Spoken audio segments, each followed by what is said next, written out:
Përshëndetje dashur shikues, mirë se vini në Agora News. Do të flasim mbi procesin ndaj Ilir Medës, por gjithashtu do të prekim edhe përplasjet brenda Partisë Socialiste, si dhe rolin e SPAK-ut kundrejt goditjeve në nivelet larta të politikës.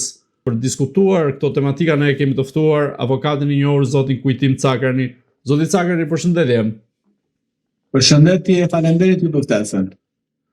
Zoti Cakrani, paraqitja në gjyqje Ilir Medës shkaktoi, po themi, shumë debat në opinionin publik, ose pati dhe tronditje të tilla ku një pjesë u shokuan për shfaqjen e tij në kafazin e xhamt, ndryshe nga sa ka ndodhur, ku persona që nuk paraqesin rrezikshmëri paraqiten krah avokatit dhe jo në kafaz.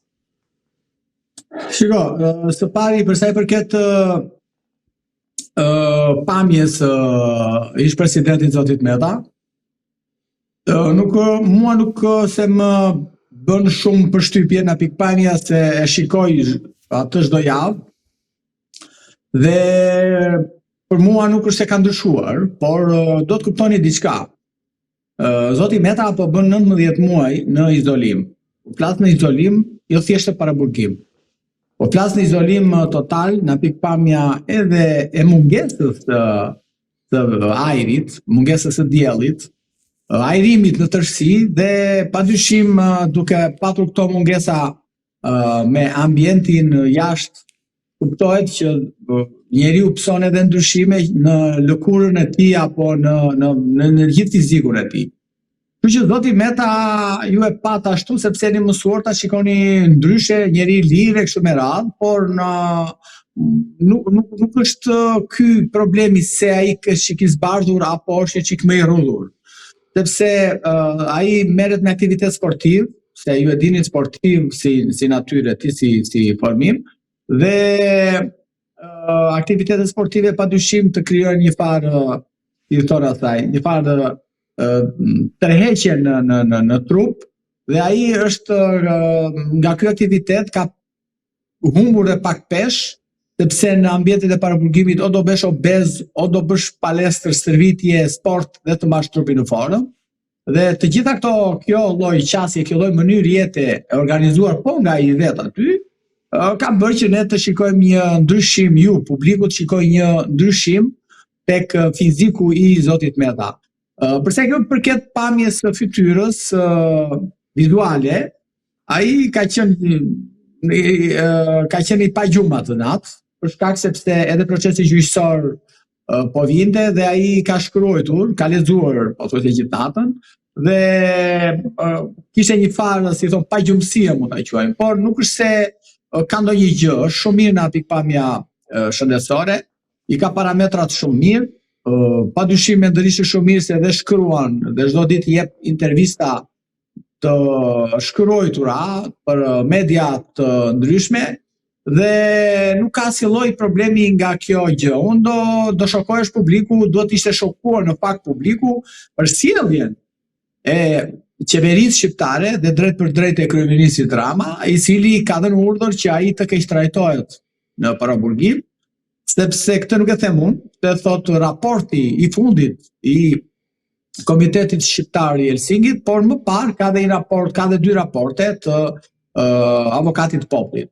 Dhe ky do të ishte alarmi i qytetarëve shqiptar për mohimin dhe mungesën e të drejtave të njeriut që i bëhet presidentit, dhe kur i bëhet një njeriu i cili ka qenë president i Republikës për 5 vite apo 4 vite më para ka qenë kryetar kuvendi, apo ministër, apo edhe kryeministër, imagjinoni çfarë ndodh me qytetarët e tjerë, të thjeshtë.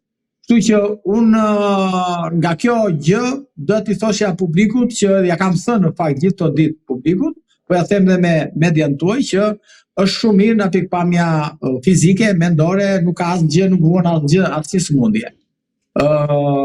Tash, raporti i fundit ka konstatuar që ai aty diskriminohet, ai aty mundohet, nuk i mundsohet nga drejtoria e burgjeve shumë fare gjërat të cilat janë të përcaktuara edhe në ligjin për 81/2020 për ekzekutimin e vendimeve penale, pra ligje rregullore, dhe kështu që kjo është shqetësimi i madh që ne duhet kishim. Për sa i përket pjesës tjetër, pastaj shqetësimi tjetër i publikut që ishte në xham, i mbyllur në një kafadh qelçi, kjo është sa skandaloze, sa e tupshme, sa për gjithë ne bashkërisht për një shoqëri të tillë që mendohet që është shoqëri demokratike, mendohet që është shoqëri që do të afrohet me Bashkimin Evropian, dhe kjo është shumë e tupshme dhe kjo nuk nderon askënd, as drejtësinë, as politikën, pas ne si popull, sepse do të kuptojmë diçka, anglezët kanë një shprehje, qytetërimi i një populli dallon se si ai trajton të burgosurit. Dhe trajtimi në atë mënyrë që mbyllet në kafazë presidenti dhe nuk ulet pranë avokatit të tij është një trajtim i diferencuar, sepse nuk e ka asnjë vend tjetër i rajonit të Bashkimit Evropian, por nuk e di dhe në Afrikë. Dhe problemi është që kjo lloj sjellje, qasje, është një qasje që është implementuar vitet e fundit në Shqipëri, këto 20 vitet e fundit, se më parë nuk ka qenë. Në kafaz nuk është mbajtur as Fatosdanua, as Ramiz Alia, me gjithë ishtë byron politike të kohës vitit 93-94, të cilët u arrestuan dhe u gjykuan dhe madje u dënuan për krime kundër njerëzimit, dhe ata u hetuan, u dolën përpara drejtësisë ulur në krahët e avokatit, ju dhanë të gjitha të drejtat që Shqipëria atëre mund edhe t'ja mohonte për shkak edhe të mosnjohjes të ligjeve apo mosnjohjes rregullave demokratike e kështu me radhë, sepse sa kishte dalë nga komunizmi, por jo, ju dhanë të drejta që shkonin atje në qeli që i takonte qoftë Ramiz Alina, Xhmi Hoxhën apo Adi Çaçanin dhe krye prokurorin e kohës që kishte dënuar gjysmën e shqiptarëve me burgim politik, siç ishte Arani Çela, dhe shkonin atje takonin deputetë e Partisë Socialiste. E dini ju? Shkonin shoqatat e ndryshme të huaja dhe shqiptare, drejtat njeriut që shkonin në paraburgim, dhe 313 takonin e Xhmi Hoxhën. Dhe ti shkretari kuvendit kohës Pjetër Arbnori shkonte, takonte, interesoi posaçërisht për shëndetin dhe trajtimin që kishin këta në paraburgim, gjë që nuk ka ndodhur sot me presidentin Zoti Meta. Sepse Zoti Meta nuk ka shkuar as kryetari kuvendit, madje as deputetët, sepse nuk i lejon drejtoria e përgjithshme buxheve të deputetët të kalojnë, të shkojnë, të takojnë ish presidentin e Republikës. Pra, kjo është një kthim pas i Shqipërisë në vitet të komunizmit, pra një kthim brapa, po shumë brapa, 40 vite brapa, dhe është për të ardhur keq që po përsëri fëmijët e atyre të cilët bën atë sjellje para 5-6 ditësh janë sot ata të cilët bëjnë po të njëjtën gjë me kundërshtarët e tyre. Kështu që kjo është ajo që duhet të na shqetësojë ne. Zoti Meta nuk ishi mbyllur Meta në kafaz. Në atë kafaz nuk është mbyll Zoti Meta, në atë kafaz është mbyll drejtësia shqiptare. Në atë kafaz është mbyll shoqëria shqiptare. Në atë kafaz atje është jemi mbyllur të gjithë ne dhe është turpi ynë ai kafazi atje. Nuk është turpi Ilir Metën. Kaq, ky është thelbi asaj që unë kam thënë në media dhe vazhdoj të them në media. Ai kafaz është turpi i një shoqërie shqiptare që është një shoqëri e robëruar. Është një shoqëri e skllavëruar dhe nuk mendon dot. Në momentin që shoqëria nuk mendon dot, ashtu siç duhet mendoj, është një shoqëri e robëruar e skllavëruar. Kështu që Zoti Meta vetë u tha gjyqtarëve atë ditë, këtu në këtë kafaz nuk jam unë, në kafaz jeni ju, i tha gjykatës. Dhe ashtu është e vërteta. Në atë kafaz nuk është Zoti Meta, është gjithë shoqëria shqiptare përfshirë dhe gjykata. Zoti Cakrani, ju si avokat i Zotit Meta, si e shpjegoni faktin që ka 3 aspekte që nga mënyra e arrestimit të tij dhe më pas mënyra se si është trajtuar në burg dhe pjesa e tretë, me aq sa kam parë në këto 3 faza, po themi, është vendosja e tij në kafazin e xhamt. Pse ndodh një gjë e tillë kundrejt Ilir Metës? Është një hakmarrje personale e Edi Ramës apo kanë frikë nga Ilir Meta në këtë rast? Arrestimi Ilir Metës ishte një arrestim i paralajmëruar. Hakmarrja ndaj Ilir Metës ishte një hakmarrje paralajmëruar, sepse kjo hakmarrje ndaj Zotit Meta nuk nisi ditën e që gjykata nxori një urdhër arresti. Jo, absolutisht jo. Ajo nisi në kohën kur ishte president republike, që Ylsi Maja me shok dhe Taulan Balla nisën procedurat për impeachment, nisën procedurat për ta shkarkuar atë dhe e shkarkuan në parlament pavarësisht se gjykata kushtetuese nuk e gjeti të drejtë mënyrën që kërkonte Partia Socialiste dhe kollë. Kupton? Duke parë që nuk arritën dot ta shkarkonin, pra ta poshtëronin në formën e shkarkimit, ata ruajtën pritën pastaj sa i la presidencën dhe ju kujtojmë besoj që një ditë pas i la presidencën, i sajuan një fabull që ai kishte qenë spiun i sigurimit të shtetit. Ndërkohë që kjo fakt nuk ishte e vërtet. Dhe me këtë fabull që ndërtuan ata, mbartën opinionin publik, përveç se e kishin etiketuar si hajdut e kështu me radhë, por e etiketuar dhe si spiun. Pra kjo këtu nisi e gjithë historia ku duhet ta denigronin zotin Meta. Pastaj, në datën 7 maj të vitit 2022, nga Asamblea e Partisë Socialiste, kryeministri Rama ju tha shqiptarëve, socialistëve, po ai e kish me spakun atë në fakt, ai tha Altin Dumanit që ti tha duhet të arrestosh atë presidentin zotin Meta sepse shqiptarët mezi po presin ta shikojnë Ilir Metën në burg. Dhe për hisën së vërtetës, në bazë të dokumentacionit që unë disponoj, provave, pas atij fjalimi të zotit Rama ka nisur me shpejtësi letër porosit. Sepse deri atëherë zoti Meta nuk ishte si person nuk ishte regjistruar personën e tij. Ishin thjesht beshin hetime. Ishte një procedim penal, edhe beshin hetime ndaj të panjohurve. Dhe nisi me shpejtësi. Dhe pastaj sajuan një çështje që nuk ka lidhje fare, që është çelësdia, ka lidhje fare.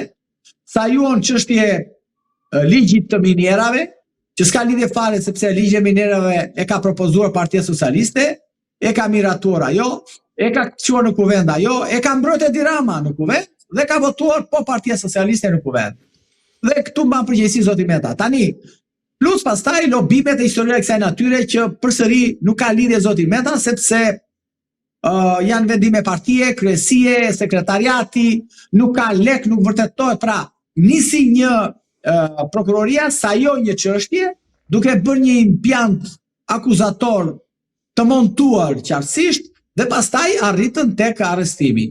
Dhe këtu te ky arrestim ka një merit, duhet ta theksoj këtë fakt, të veçantë, padyshim Ylsi Manja, Altin Dumani, Juri Kim dhe të tjerë eksponent Partisë Socialiste, sepse ju premtua Altin Dumani që duhet të zgjidhej në krye të asaj strukture dhe ai do merrte përsipër arrestimin e zotit Berisha dhe zotit Meta. Dhe mos harrojmë se zoti Meta është arrestuar vetëm pak muaj pasi ishte arrestuar, ishte në arrest të shtëpie zoti Berisha.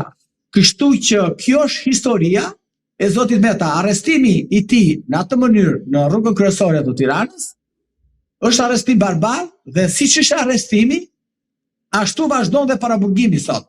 Ashtu vazhdon edhe gjyqi tia, sepse unë kam bërë disa kërkesa për zëvendësimase.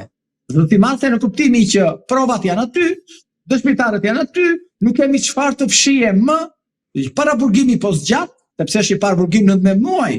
19 muaj s'ka nis procesi akoma në themel. E kuptoni sa larg jemi ne ndaj asaj drejtësie të cilët ne kërkojmë të paraqesim Bashkimit Evropian dhe botës si drejtësi pavarur. Dhe kështu që kjo është gjithë, e bëra këtë rezume për të thënë që e gjithë kjo gjë ka një regji. Ka regji Edi Ramën, sepse rrëmbyesi i tij në mes rrugës është Edi Rama, arrestuesi i tij është zoti Rama, gardiani i tij është që e ruan atje te qelia është zoti Rama, dhe këtë gjë e ka faktuar tashmë edhe monitorimet e institucioneve të pavarura siç është KSH-ja, që është Komiteti Shqiptar i Helsingit, dhe 2 raportet të avokatit të popullit, jo të këtij avokati, se ky është Palaço, të atyre avokatit të popullit që ishte më parë. Dhe kështu që të jeni të bindur dhe kushdo është i bindur, padyshim që unë to që them jam i paragjykuar sepse jam avokati i tij dhe normalisht thon krye kështu do flas Po unë, sinqerisht, nuk e kam për zakon, as për moral, që të them gjëra të cilat nuk i disponoj në dokumenta. Unë flas dhe kam folë për zotin Meta vetëm me ato të provat të cilët unë disponoj nga spaku. Unë nuk më të flas mbi gjëra të cilat nuk i disponoj. Sepse ndaj ti është bërë një hetim 34 vjeçar, jo vetëm zotit Meta, familjarëve të ti, të gjithë rrethit të ti familjar, dhe jo vetëm ti, po edhe të bashortes të ti e kështu me radhë. Dhe kështu që sot që ne po flasim, zoti Meta nuk ka as ato vilat e mëdha që këta kishin ndërruar, sepse ajo vila në Gjirë të Largjit s'është e zotit Meta, po është e mamas e Vjerrës, e cila ka lënë një pronë ku është sot Syri TV, dhe ka marrë, e ka shkëmbyer me ndërtuesin i cili ka ndërtuar Gjirë të Largjit. Ashtu siç bëjmë ne të gjithë të fakt, që jemi pronar, që lëmë një tokë këtu, marrim një pronë aty, ndërtojmë aty e kështu me radhë. Çdo njeri ka drejtë e tij të jetojë. Dhe ka dhe një shtëpi që jeton bashortja e tij zonja Kryemadhi, e cila është sekuestruar, dhe zonja Kryemadhi pagoi qirat e shtëpisë së saj sekuestruar. E ku që ka këto vila të mëdha të zotit Meta? E këto shtëpi e këto para? Ndërkohë që fëmijët e zotit Meta janë pa punë, ndërkohë që vetë zoti Meta llogarinë bankare disponon ato pak lek të cilat i ka të ardhura nga puna e tij 34 vjeçare si deputet, ministër e gjithë funksionet që ai ka patur. Dhe mos harrojmë dhe letër porosit që kanë ardhur nga gjitha vendet ku pak ka dyshuar që ai mund kishte të fshehur pasuri, kanë ardhur me zero, kanë ardhur me zero përgjigje. Tani un kaq mund t'i them ju, se un aludime të badakshive që dalin nëpër media, të lumit të del nëpër media dhe në asajon prona në Angli e në asajon prona në Afrikë, unë me këta nuk merrem në veris. Unë flas çfarë hetimesh ka bërë prokuroria e posaçme. Ja, kjo është e vërteta. Zoti Cagrani, a do të shërbej raporti i Komitetit Shqiptar të Helsinkit, por edhe ai avokatit popullit në mënyrën se si është trajtuar zoti Meta, për të përdorur më pas qoftë në gjykatën Europiane të Drejtave të Njerëzit apo në Strasburg, ku ju mund ta dërgoni si çështje më pas? Shiko, padyshim që këto ka relevancën e tyre, nuk diskutohet në një çështje të caktuar, por problemi qëndron që pas raportit të dytë të avokatit të popullit, drejtuar ministrit të kohës Lamallarit dhe ish drejtorit të burgjeve Klevis Qostja, ku i rekomandonte që ata të merrnin masa për gjendjen e palishme që kishin krijuar me dashje ndaj zotit Meta, ne pritëm që ata të reagonin, ata nuk reaguan dhe unë kam bërë kazim penal, si ndaj zotit Qostja, dhe ndaj Lamallarit si ministër. Dhe kazimi që kam bërë unë penal, në emër të zotit Meta, është sot i regjistruar në Prokurorinë e Tiranës. Dhe unë pas raportit të fundit të Komitetit Shqiptar të Helsinkit, unë jam duke menduar dhe duke diskutuar me presidentin Meta për të bërë një kazim tjetër penal ndaj drejtorit aktual të burgut dhe ministrit aktual të drejtësisë. Dhe unë po pres që ata të reagojnë ndaj këtyre rekomandimeve, nëse ata nuk do reagojnë ndaj këtyre rekomandimeve, që kanë afatin një mujor që të marrin masa të shuajnë gjendjen e palishme që është aty, padyshim që unë do t'i bëj kazim penal në emër të presidentit zotit Meta, si Toni Gogut, ashtu edhe drejtorit të përgjithshëm të burgjeve dhe drejtorit të burgut të Jordarnisja 313 të Tiranë, sepse janë në shpërdorim të detyrës në bashkëpunim. Dhe shpërdorimi i detyrës në bashkëpunim është vepër penale që nuk është njësoj që kur është një shpërdorim i thjesht, por ka ato përgjegjësitë e tij që më të rënda. Prandaj them që dhe krye veprime arbitrare, ata janë, shiko, drejtoria e burgjeve dhe ministria, nëse nuk do marr masa, ose deri në kushtet që ne jemi, kanë kryer disa vepra penale. Shpërdorim të detyrës, kanë kryer vepra penale të kryes veprimeve arbitrare, sepse janë në kundërshtim me ligjin dhe veprimet arbitrare kryen kur ti ke shkelur ligjin, kryen dhe mos ndërprerja e gjendjes palishme. Pra ata janë në paktën në 4 vepra penale kam konstatuar unë që ka drejtoria e burgjeve dhe ministri i drejtësisë në këtë rast. Unë po pres, nëse brenda muajit nuk do riparojnë, nuk do rikthejnë gjendlishmërinë zotit Meta, ashtu siç e përcaktuar në ligjin 81/2020 për për ligjin për ekzekutive penale, padyshim që do t'i drejtojmë prokurorisë me por ne dim shumë mirë që thash gardiani, drejtor burgu, ministër aty është vetë Edi Rama, s'ka tjetër. Zoti Cakrani, të kalojmë pak në Partinë Socialiste, teksa duket se ka përplasje mes radhëve të eksponentëve të Partisë Socialiste, përmendim këtu Elisa Spiropalin kundrejt Edi Ramës, të paktën në dukje nga sa kemi parë reagimet e kësaj të fundit, ku në një postim të saj të fundit i kërkon Edi Ramës që ta përjashtoj nga grupi parlamentar i Partisë Socialiste. Ju si e shikoni këtë përplasje, po themi, mes Elisa Spiropalit dhe Edi Ramës? Është një spektakël që Edi Rama kërkon t'u shes shqiptarëve, apo kemi vërtet një përplasje qoftë për interesat vetjake, politike, apo që mund shkoj edhe më gjërë për interesat e një grupi të caktuar brenda Partisë Socialiste? I nderuar, do të kuptojmë diçka.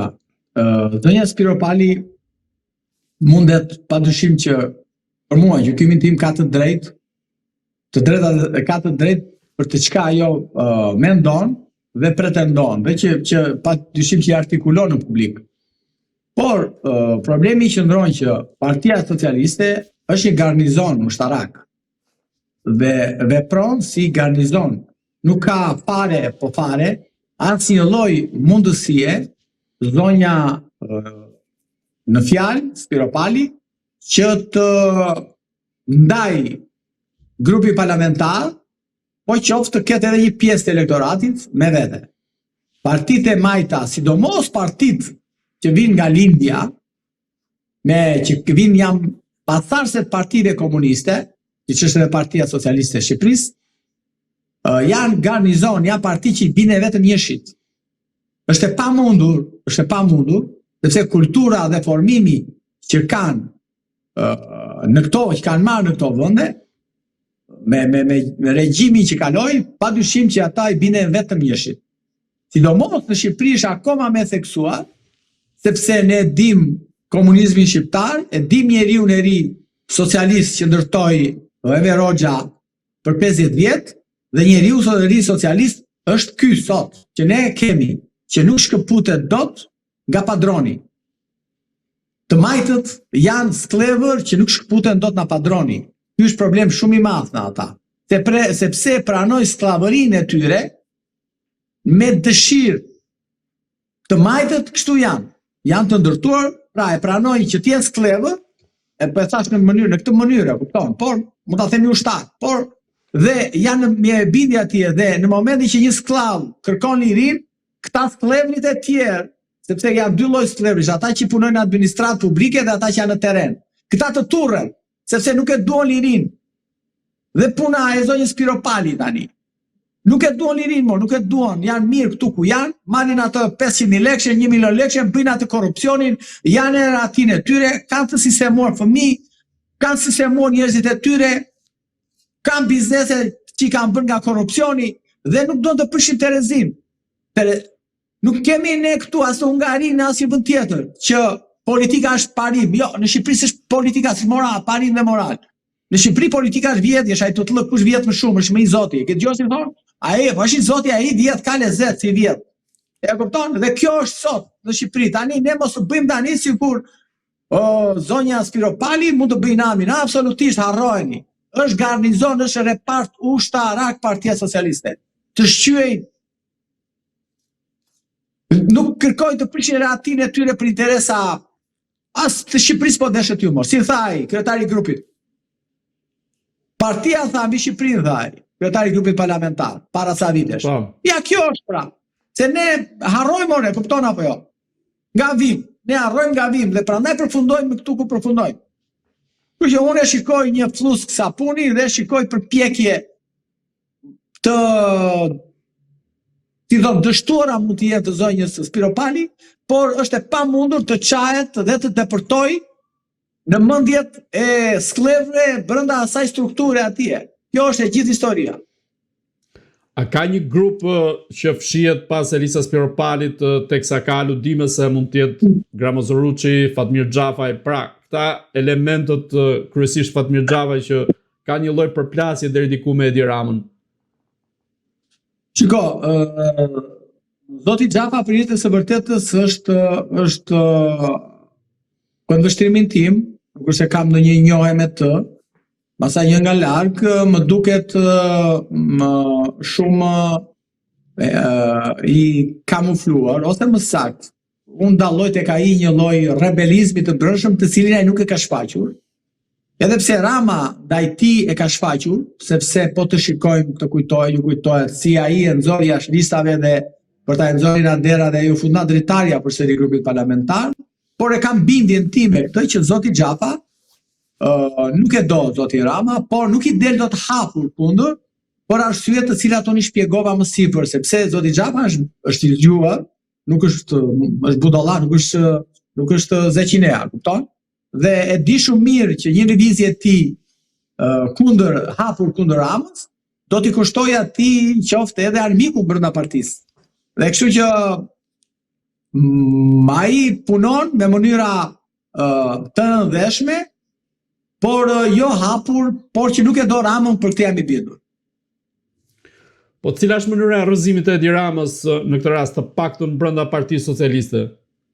Shiko, zoti Rama është fuqizuar shumë sepse ka kapur të gjithë klanet mafioze ekonomike të këtij vendi dhe padyshim ai tashmë është një autokrat. Nuk e di se këta thoni jo, po për mua është autokrat.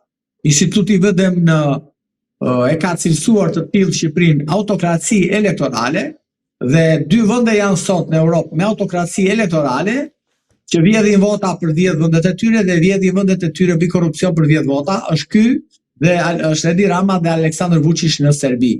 Kanë të njëjtin qasje model, një model kanë për në administrimin e pushtetit dhe në organizimin dhe funksionimin që ata kanë për të mbajtur pushtetin me anë të patronazhimit dhe formave moderne, jo me ato format e mëparshme me dhun, po format moderne të përpunimit të elektoratit dhe marrjes së votës tyre me forma të gjitha llojeve, të punësimit, forma të dhunës psikologjike, forma të shantazhit me anë të grupeve kriminale kështu me radhë.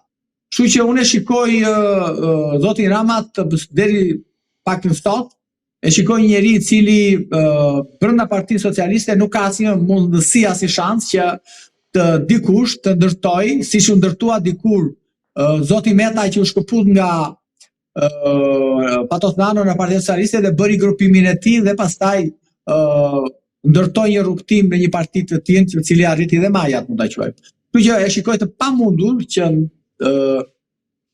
aktualisht brenda Partisë Socialiste të ketë një shizm, të ketë një grupim për të ndarë dhe për t'i bërë pse jo opozit Ramës. Absolutisht nuk e shikoj.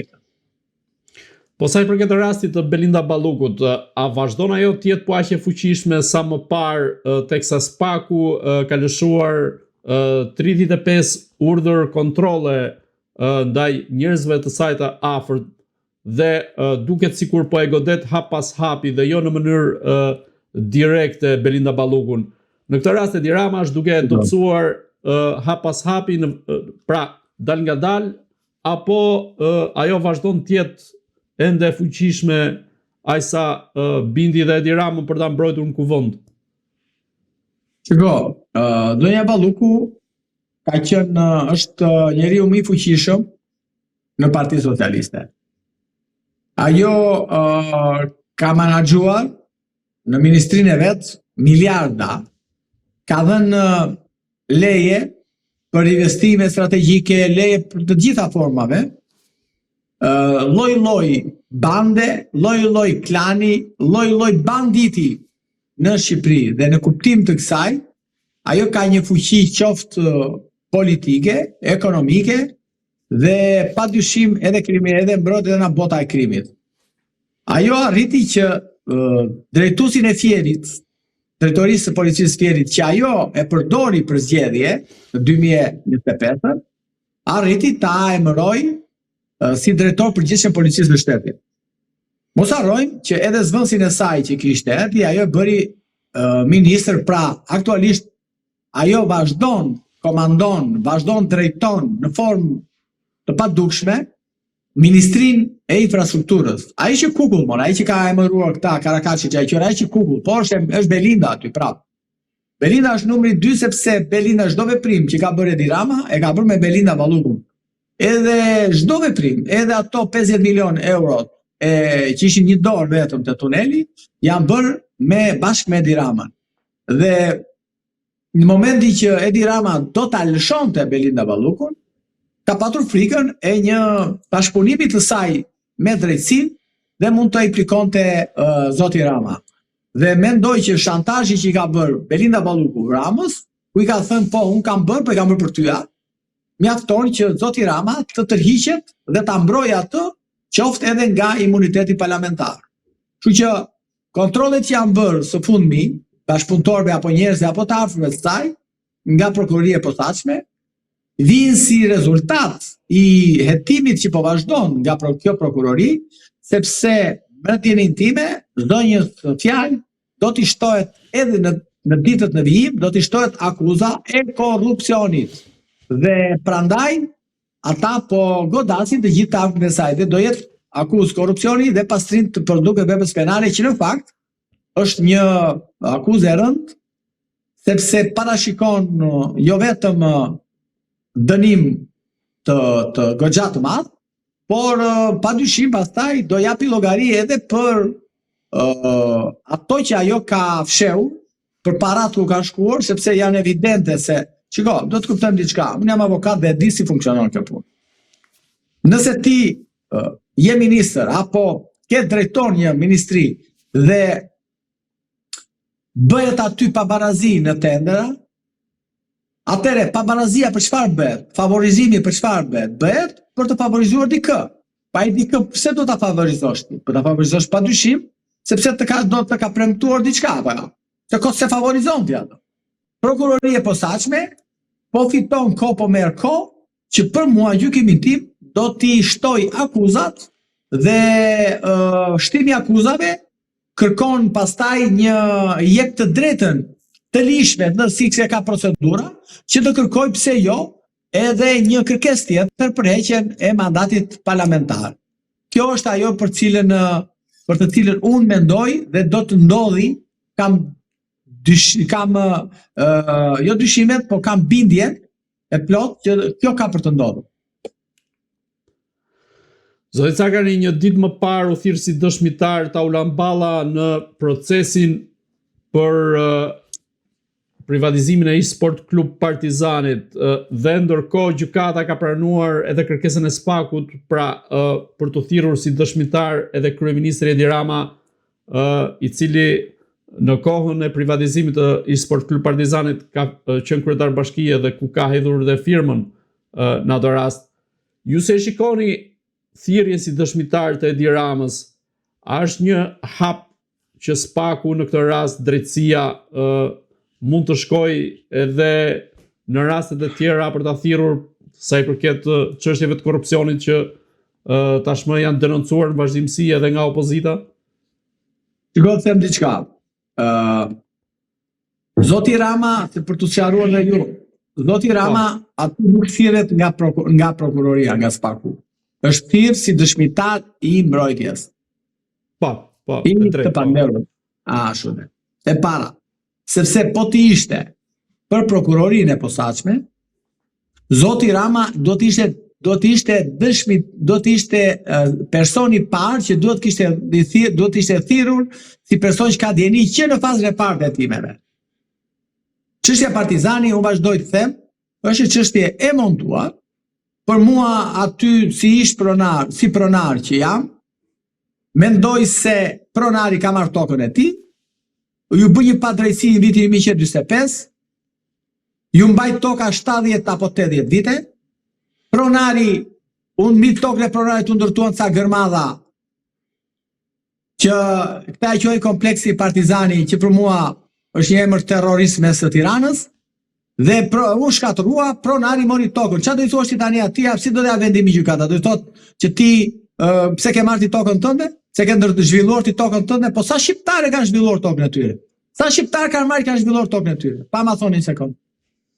Çfarë do t'i thuash atij ti pse ke marrë tokën? Po e mora, tokën time e mora. Po ja supozojmë ne që të gjithë ato i sot Taulan Balla qëndrojnë. Na marrim një moment qëndrojnë. Po çfarë do thuash, çfarë qëndron? Qëndron që ky ka bërë, por është bërë apo, po këto ka marrë, ka vjet tokën apo ka marrë vetëm pronari? Se janë 5 familje atje. Ka marrë tokën e tyre. E çfarë do të thotë pse ke marrë tokën? Po çan këto më, e kupton apo jo? Është akuz kur e mendon një njeri që ka dy pare më në kokë, që nuk vjen nga robëria, nga skllavëria, që kupton çfarë do thotë prona private, që është e shenjtë po deshët ju. Çdo kushtetut dhe konvent të botës qytetruar është prona private është e shenjtë. Ka marrë pronën e gjyshit ti që kanë rrëmbyer. Po babai Belindës, gjyshi Belindës 80 vite më parë. Tani e merr nipi tokën, ngre Belinda prapë fut niprin në burg për t'i marrë tokën. Ore, do flasim mirë tani ne apo jo? Sepse po japim shqiptarëve një ushqim të thartuar, more, kupton apo jo? Ngre pse do bëj gjyqje se ka marrë pronari tokën dhe na zgritur një prokuror plebe, një sklav aty si ai, çaj quaj. Kraja me gjithë atë bujkeshën tjetër Milonaj, edhe stop se ke marrë ti tokën tënde. E mora, më desh qevjër, tokën time e mora. Ja kanë vjetur kujt? Ja. Pse ndërtove? Po më desh qevjër do ndërtoj. Ma dha leje kryetari i bashkisë, thirr kryetarin e bashkisë, që ndërroi destinacionin, më dha leje ndërtimit, më dha leje në sheshit e gjitha. Kryetari i bashkisë ishte Edi Rama. Këta atë që ka dhënë, ka bërë veprime duke thirrri. Edhe duhet të hyrohet tani pronari, të vërtetoj tani pronari si ka marrë tokën e tij. Edhe duhet thirr atë personi i cili ka dhënë lejen. Ore, po qofse Edi Rama atëre në 2006, 2007, 2008 sa ka qenë, konstatoi që toka ishte e marrë në mënyrë palishme. Pse dha leje? Pse ndryshoi destinacioni? Pse se denoncoi që atëre ai thosh, këta janë pronar falso, e kanë marrë me tokat me pronar falso, si janë pronar. Edhe Greta Taulan Balla e bë kallëzim në 2018-19. Po këto janë o i nderuar, kupton, do t'i japim, mos t'i japim njerëzve ushqim të skaduar, sepse kështu po helmojmë dynjan. Është tani ne që jemi pronar, na vjen turp të themi jemi pronar, sepse na ngrihen kaca palaço si Taulan Balla, bëj kallëzime penale. Se këta palaço nuk janë politikan, këta palaço, janë sa clever, nuk e di kush i voton këta, more, kupton apo jo? Si mund të thuash ti pronarit se ke marrë tokën? Është absurditet, mo. Ora pishe SBA, di çfarë do i thoshin? O na fal që ta morëm, urdhove qiran për 80 vjet dhe ta gëzosh tokën do i thoshin. Edhe në Europë po deshin, që do këta të futen në Europë. Si do futesh në Europë ti? Si do futesh me këtë ligj pronash bolshevik që ke ti? Ti ka bërë një agjenci atje Edi Rama ka 13 vite si kokër, nuk jep një vendim pronarve legjitim të marrin pronën e tyre. Po ai jep gjithë banditëve si investitor strategjik. E tani na kanë nxjerrë dhe pakete male. Ja kjo është e vërteta. Çfarë besosh? Çfarë ti besoj unë Taulan Ballës ose ju qepë çfarë? Bërë është një mashtrus ordiner, e kupton? Është një mashtrus ordiner. Që as kallëzimi vet dije nuk ditet të jepte shpjegime se kish bërë vet kallëzimin. Ja kish bërë të tjerë. Po, dhe tha që nuk kam dokument në këtë rast. Po s'ka sepse ai e kallëzimin ka marrë ai përgjegjësi për ta dorëzuar në SPAK. Po në fakt ja kanë bërë të tjerët më, e kupton apo jo? Çka kallëzimin do bësh ti thua pronar se ke marrë tokën. Po këto janë të akuzosh Sali Berishën se kanë nxjerrë ligj që ka fituar 500.000 pronar. Po pse ligji personale për Sali Berisha apo siç bën Edi Rama? Edi Rama bën ligje personale më. I jep ligj personal për Alabarin, ligj personal për atë fusha, ligj personal për atë, edhe Edi Rama që ka i ndershëm. Ndërkohë që ligji për pronat është ligj që ka prekur mua që po flet ti tani këtu. Ai ligj që ka bërë Sali Berisha më ka dhënë mua të drejtën që të marr tokën që kanë patur të objektet e zëna nga regjimi komunist, të ndërtuar regjimi komunist. Ja mua këtu. Tani unë çaj bie? Do vetë edhe unë ose dhe unë kam i bie të kem korruptor Sali Berishën. Se kështu i bie apo jo? Ja kam thënë SPAK-ut, orajte marrës tonë se kam korruptuar unë, jo. E kuptoni apo jo? Këto janë, më thënë, të diskutosh procese gjyqësore për se ka marrë pronari tokën, unë vetëm te ky SPAK-u shqiptar dhe te gjykatat shqiptare mund t'i kuptoj. Dhe ta arrestosh pronarin, dhe ta arrestosh, ë? Mirë 45-ën ja more e arrestove, tani i arresto pse e more ti prap tokën. Pra 2 herë arrestim me pronarin. Po lere tani ose këto janë, nuk, ore ka humbur nuanca juridike këtu, ju më pyesni mua në juridike, po këtu nuk ka nuanca juridike këtu, se nuk ka logjik juridike. Nuk ka logjik juridike. Kjo është e vërteta. Çfarë do thot Taulanti? Ore pyetja është, o zotëri, Taulanti ka gënjur ose tha, ata si ishin pronar, kur ka bërë kallëzimin, kanë thënë që kanë vjedh tokën.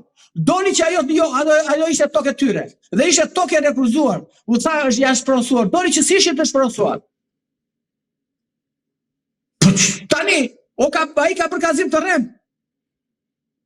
Ai individ ka bërë kallëzim të rrem, dhe po tisha si emra për Maltesi, mbas seancës së djeshme, do merrja transkriptin e seancës dhe do t'i bëja kallëzim penal, kallëzim të rrem atij individi.